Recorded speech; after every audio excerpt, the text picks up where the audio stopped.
दारिद्र्याच्या उन्हात शिजला, निढळाच्या घामाने भिजला, देश गौरवासाठी झिजला, दिल्लीचेही तख्त राखतो महाराष्ट्र माझा।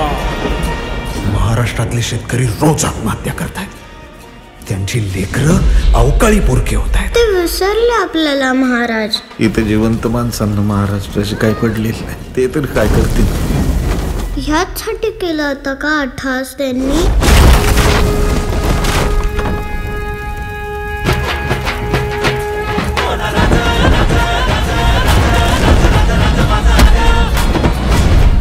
कोण आहेस तू?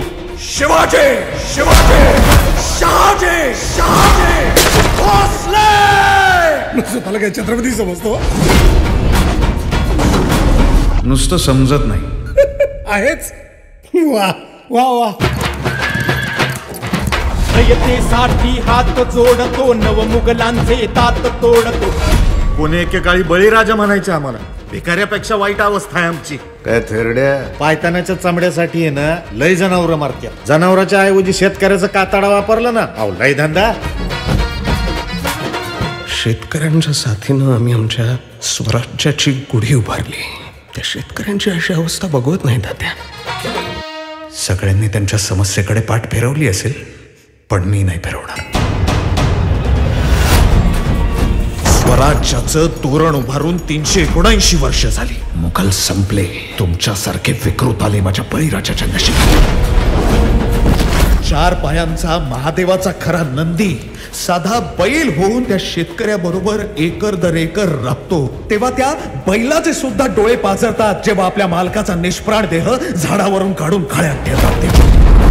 काही लोकांच्या छाताडावर पाय देऊन या खुर्चीवर बसलोय मी। किती आरटीआय केले आमच्या विरोधात, घंटा फरक पडत नाही। मधमाशाच्या पोळ्यावर दगड मारला ना, मधच नाही मिळत, माशाड असत्यात। 17व्या शतकात त्या मुजोर मुघलांनी गरिबांना, हिंदूंना लुटून अमाप धन सुरतेत जमा केलं।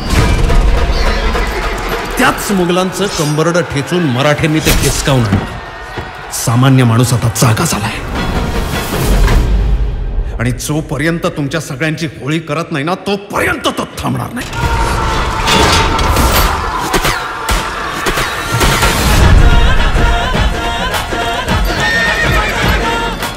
105 हुतात्म्यांच्या बलिदानानंतर मुंबई महाराष्ट्राला परत मिळवून दिली, आणि आज त्याच मुंबईत त्या कामगाराचं, त्या शेतकऱ्याचं अस्तित्व काय? तर हुतात्मा चौकात उभा असलेला एक दगडी पुतळा बास, एवढंच।